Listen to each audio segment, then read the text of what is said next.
Assalamualaikum warahmatullahi wabarakatuh. Kami dari kelompok 3 yang beranggotakan Muhammad Ridwan sebagai pemateri kedua, Nurimania Sulaidi sebagai pemateri pertama, dan Yudi Alfian sebagai pemateri ketiga. Dengan submateri, yang pertama garis lurus sebagai perpotongan dua bidang rata, yang kedua kedudukan dua garis lurus, dan yang ketiga kedudukan garis lurus dan bidang rata. Baik, yang pertama, garis lurus sebagai perpotongan dua bidang rata.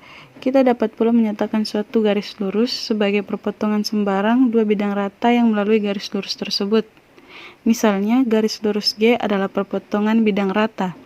F1 sama dengan A1X ditambah B1Y ditambah C1Z tambah D1 sama dengan 0, dan F2 sama dengan A2X ditambah B2Y ditambah C2Z tambah D2 sama dengan 0. Maka persamaan garis lurus G dapat ditulis sebagai berikut. Contoh, persamaan X dikurang 2Y ditambah Z sama dengan 7 dan 3X dikurang 5Y tambah 5Z sama dengan 6 adalah persamaan-persamaan garis lurus yang merupakan perpotongan bidang-bidang X dikurang 2Y ditambah Z sama dengan 7 dan 3X dikurang 5Y ditambah 5Z sama dengan 6. Untuk vektor arah dari garis lurus perpotongan dua buah bidang rata, kita perhatikan gambar berikut. V1 sama dengan A1X ditambah B1Y ditambah C1Z tambah D1 sama dengan 0. F2 sama dengan A2X ditambah B2Y ditambah C2Z tambah D2 sama dengan 0. Dengan N1 sama dengan A1 B1 C1, N2 sama dengan A2 B2 C2. Jelas bahwa N1 kali N2 sama dengan A merupakan vektor arah dari garis G.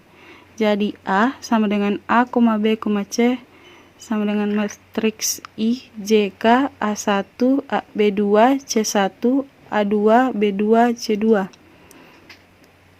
Diperoleh sebagai berikut, di mana untuk mudah mengingatnya, kita tulis sebagai berikut. Untuk mengubah bentuk persamaan V1 sama dengan 0 sama dengan V2 menjadi bentuk X kurang X1 per A sama dengan Y kurang Y1 per B sama dengan Z kurang Z1 per C, kita harus menentukan pula koordinat X1, Y1, Z1 sembarang titik pada garis lurus. Untuk itu, biasanya kita ambil titik potong dengan bidang koordinat, misalnya X, Y, Z sama dengan 0. Diperoleh A1X tambah B1Y tambah C1Z tambah D1 sama dengan 0, A2X tambah B2Y tambah C2Z tambah D2 sama dengan 0, yang bila diselesaikan diperoleh sebagai berikut. Garis lurus X dikurang 2Y ditambah Z sama dengan 1, 3X dikurang Y ditambah 5Z sama dengan 8 mempunyai vektor arah sebagai berikut, di mana A sama dengan determinan matriks min 2, 1, min 1, 5 sama dengan min 9, B sama dengan determinan matriks 1, 1, 5, 3 sama dengan min 2, C sama dengan determinan matriks 1, min 2, 3, min 1 sama dengan 5, atau A, B, C sama dengan min 9, min 2, 5. Ambil Z sama dengan 0, diperoleh X sama dengan determinan matriks 1, min 2, 8, min 1 per determinan matriks 1, min 2, 3, min 1 sama dengan 15 per 5 sama dengan 3. Y sama dengan determinan 1, 1, 3, 8 per 5 sama dengan 1. Titik 3,1,0 pada garis lurus persamaan dapat ditulis A, B, C sama dengan 3,1,9 ditambah lambda kali min 9, min 2,5.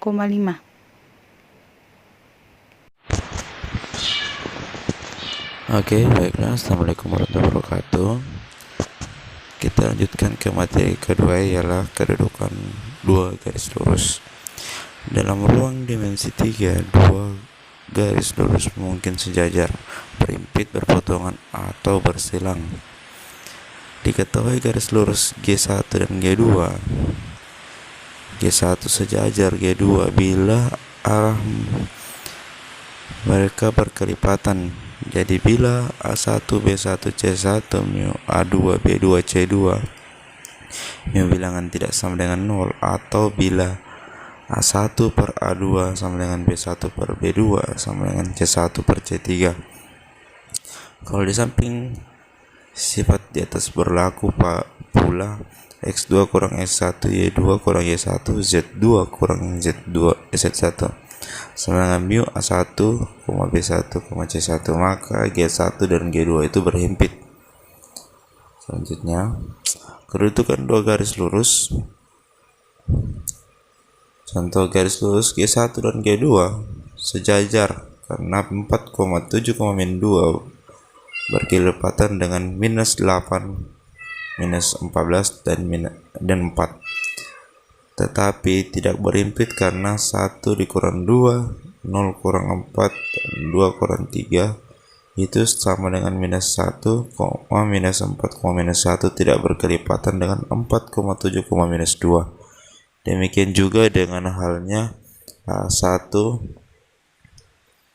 sama dengan X per 2 sama dengan Y kurang 3 per 5 sama dengan Z kurang 1, dan H2 dengan X kurang 1 sama dengan 2Y plus 7 per 5 sama dengan 2Z kurang 3. Sedangkan garis K1 X kurang Y sama dengan 1 dan X kurang Z sama dengan 2. K2 sama dengan X1, X kurang 1 sama dengan Y sama dengan Z tambah 1. Berhimpit karena K1 itu 1,1,1 dan K2 sama dengan 1,1,1. Salah satu titik di K1 adalah P2,1,0 ada, dan salah satu di K2 adalah Q 1,0,1 yang mana PQ sama dengan -1,-1,-1 berkelipatan dengan arah garis yaitu vektor 1,1,1. Selanjutnya, kalau arah G1 yaitu A1 B1 C1 dan arah G2 itu A2 B2 C2 tidak berkelipatan, maka G1 dan G2 berpotongan di suatu titik atau bersilangan. Misalkan titik potong X0 Y0 Z0, berarti ada Y1 sehingga X0 Y0 Z0 itu sama dengan X1 Y1 dan Z1 plus lambda 1 A1 B1 C1, dan ada lambda 2 sehingga X0 Y0 Z0 itu X2 Y2 Z2 dikurang lambda 2 A2 B2 C2, berarti X1 Z1 X1 Y1 Z1 plus Y1 dikali A1 B1 C1 itu sama dengan X2, Y2, Z2 dikurang lambda 2 dikali A2 B2 C2, atau A1 lambda 1 plus A2 lambda 2 sama dengan X2 kurang X1 B1 lambda 1 plus B2 lambda 2 sama dengan Y2 kurang Y1 C1 lambda 1 plus C2 lambda 2 sama dengan Z2 kurang Z1. Oke, selanjutnya, berdasarkan teori persamaan linear, nilai Y1 dan Y2 ada bila determinan dari persamaan 30 merupakan dua garis lurus berpotongan pada satu titik. Sedangkan persamaan bidang yang membuat garis G1 dan G2 tersebut A1 A2 X kurang X1 B1 B2 Y kurang Y1 C1 C2 Z2 kurang Z1. Pada persamaan 32, sudut antar garis G1 dan G2 adalah sudut vektor-vektor arah A1 B1 C1 dan A2 B2 C2, yaitu cos theta A1 B1 C1 kali A2 B2 C2 itu dibagi dengan mutlak A1 B1 C1 dikali mutlak A2 B2 C2 sama dengan A1 kali A2 plus B1 dikali B2 plus C1 dikali C2 itu dibagi dengan akar A1 kuadrat plus B1 kuadrat plus C1 kuadrat dikali dalam kurung A2 kuadrat plus B2 kuadrat plus C2 kuadrat. Kedua garis G1 dan G2 tersebut saling tegak lurus di produk vektor mereka sama dengan 0. Atau bila X1 Y1 Z1 kali X2 Y2 Z2 sama dengan A1 kali A2 plus B1 kali B2 plus C1 kali C2 sama dengan 0, maka dengan contoh tentukan persamaan garis lurus G yang melalui titik 1,3,1 dan sejajar garis H, X, Y, Z sama dengan 1,2,0 plus lambda 2, minus 1,2. Penyelesaian arah garis G di atas sudut antar garis H dan K X, Y, Z sama dengan lambda 2,6,3 adalah cos theta 2 kali 2 dikurang 1 kali 6 ditambah 2 kali 3 sama dengan 4 dibagi dengan akar 4 tambah 1 tambah 4 dikali dengan dalam kurung 4 tambah 3 6 tambah 9 sama dengan 21, jadi 4/21. Baiklah, terima kasih. Selanjutnya akan dilanjutkan oleh materi berikutnya.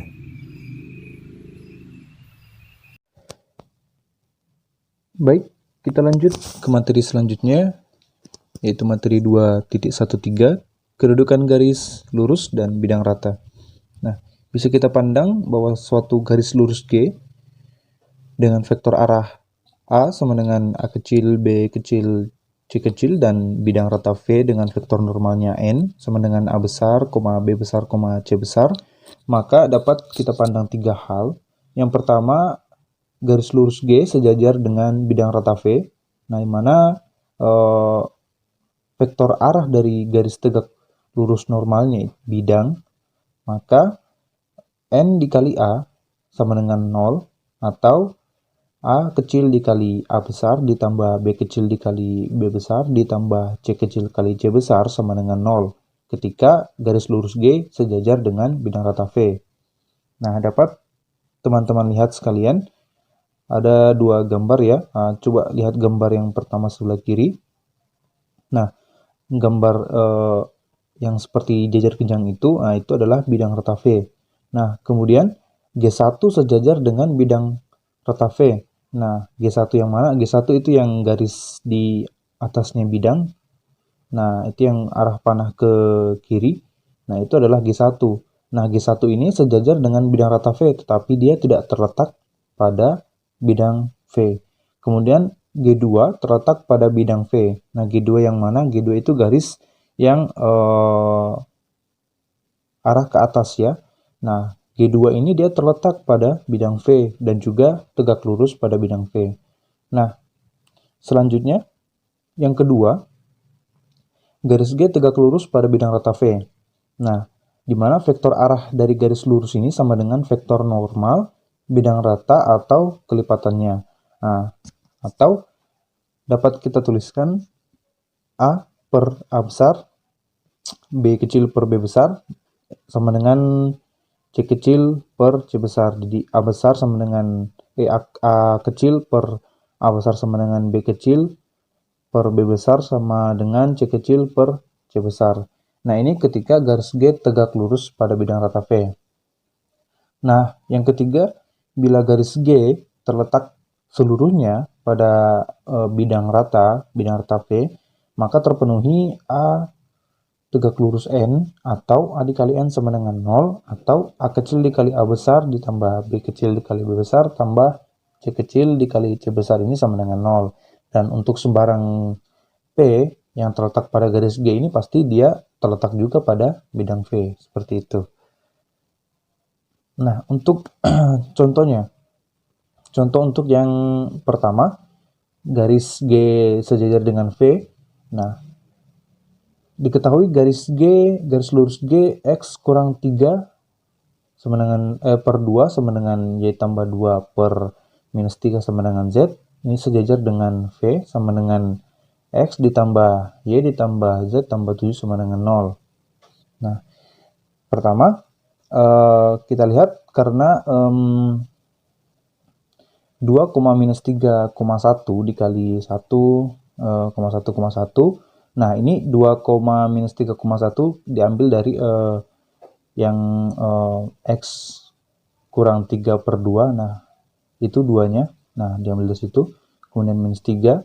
Nah, kemudian Z itu kan per 1. Nah, makanya dia di situ, 1. Di 2, minus 3,1. Nah, ini untuk A kecil tadi ya, A kecilnya. Nah, kemudian untuk yang 1,1,1 ini adalah vektor normalnya bidang V yang N. Nah, itu 1,1,1 diambil dari variabel koefisien dari variabel X, Y, dan Z-nya yang pada bidang V.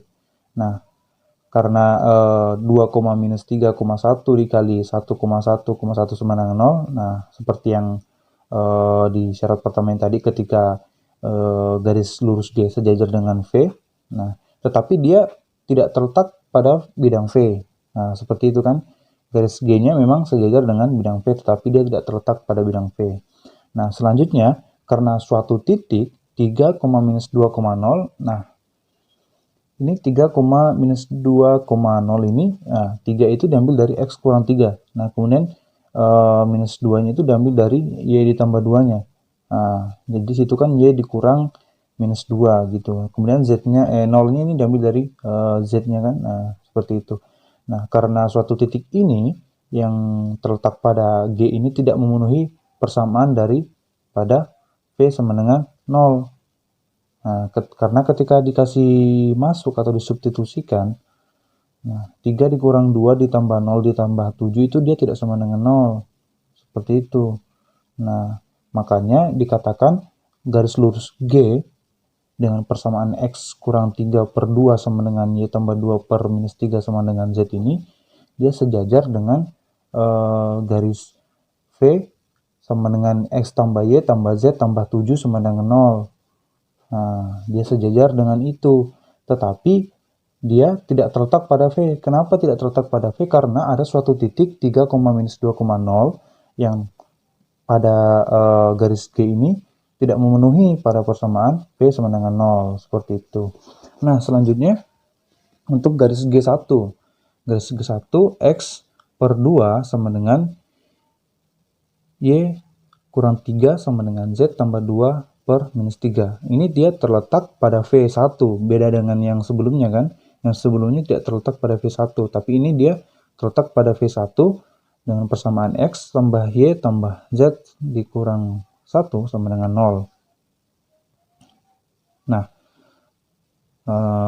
selanjutnya karena 2, minus 3,1 dikali 1,1,1 sama dengan 0. Nah, ini sama seperti sebelumnya.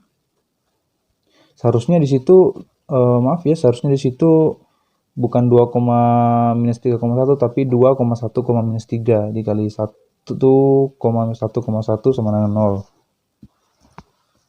Dan ada suatu titik seharusnya di situ bukan 1, minus 3,2 tapi maaf typo lagi, di situ seharusnya 0, minus 3,2. Nah, dia ada suatu titik 0, minus 3,2 ini pada G1 ini dia memenuhi persamaan V1 sama dengan 0. Seperti itu. Makanya dikatakan bahwa garis G1 dengan persamaan